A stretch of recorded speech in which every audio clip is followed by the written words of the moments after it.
بسم اللہ الرحمن الرحیم۔ آپ دیکھ رہے ہیں channel learn braille with Muhammad Asif. Channel کو لائک اینڈ سبسکرائب کرنا مت بھولیے گا جی۔ تو ہم پڑھ رہے ہیں کلاس 10 مطالعہ پاکستان، باب نمبر 3، پاکستان کی معاشی ترقی۔ ہم لوگ کہہ رہے تھے پاکستان میں مختلف اشروں میں ہونے والی معاشی ترقی، جس کے 7 اشرے ہمیں دیے گئے ہیں۔ پہلا اشرہ ہم کر چکے ہیں، تو اب ہم کریں گے دوسرا اشرہ جی۔ دوسرا اشرہ 1958 سے 1968 تک۔ معاشی ترقی کی رفتار کو تیز کرنے کے لیے 1960 میں دوسرا 5 سالہ منصوبہ شروع کیا گیا، جس کی مدت 1960 سے 1965 تک تھی۔ منصوبے کا ابتدائی تخمینہ 19 ارب روپے تھا، جسے بعد میں بڑھا کر 23 ارب روپے کر دیا گیا۔ اس منصوبے کے اہم اہداف میں قومی آمدنی کو 42% جبکہ فی کس آمدنی کو 12% تک بڑھانا، قومی بچتوں میں 10% جبکہ برآمدات میں 30% اور غذائی پیداوار میں 21% تک اضافہ کرنا۔ اس کے علاوہ اس منصوبے میں صنعتی شعبہ کو ترقی دینا، زراعت کے روایتی طریقوں کی جگہ جدید طریقوں کو متعارف کرانا، نقل و حمل کے ذرائع کو بہتر بنانا، روزگار کی فراہمی میں اضافہ اور بڑی صنعتوں کی پیداوار کو بڑھانا شامل تھے۔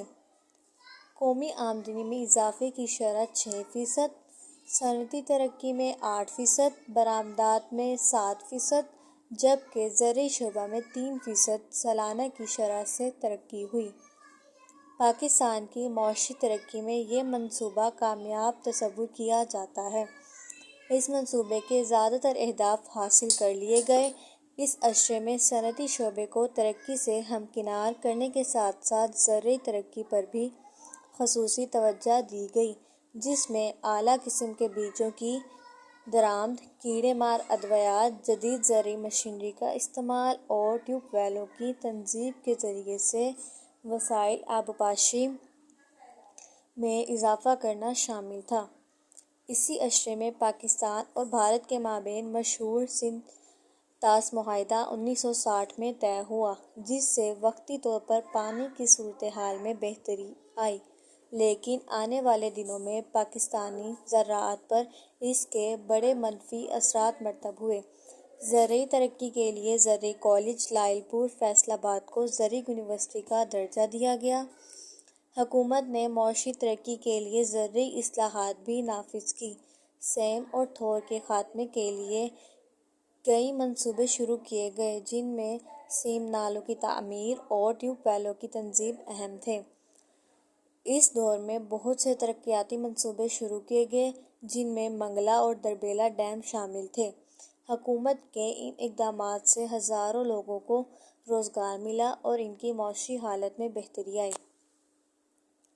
دوسرے 5 سالہ منصوبے کی شاندار کامیابی کے بعد تیسرا 5 سالہ منصوبہ 1965 تا 1970 شروع کیا گیا، جس میں صنعتی اور زرعی شعبہ کی ترقی کے ساتھ ساتھ مشرقی پاکستان میں سرمایہ کاری کے مواقع میں اضافہ، بے روزگاری میں کمی لانا اور رہائش، تعلیم اور صحت کی سہولتوں کو بڑھانا شامل تھا۔ یہ منصوبہ مجموعی طور پر ملک میں معاشی سرگرمیوں میں تیزی لانے میں کافی حد تک کامیاب رہا۔ خام قومی پیداوار میں 6.8% سالانہ اضافہ ہوا، صنعتی ترقی 9.9% سالانہ رہی، زرعی شعبہ میں ترقی 5.1% سالانہ کی شرح سے ہوئی، برآمدات کی شرح ترقی 7% سالانہ رہی، 74,000 کلومیٹر نئی سڑکوں کی تعمیر مکمل کر لی گئی۔ زرعی شعبے میں جدید ٹیکنالوجی کے استعمال سے اہم فصلوں بالخصوص گندم کی پیداوار میں ریکارڈ اضافہ ہوا۔ کاشتکاروں کی آمدنی بڑھ جانے سے ان کے معیار زندگی میں بھی بہتری آئی۔ یہ تھا ہمارا دوسرا اشرہ 1958 سے 1968 تک۔ اب ہم ملیں گے اپنی نیکسٹ ویڈیو میں، تب تک کے لیے ویڈیو کو لائک اینڈ شیئر کریں۔ اللہ حافظ۔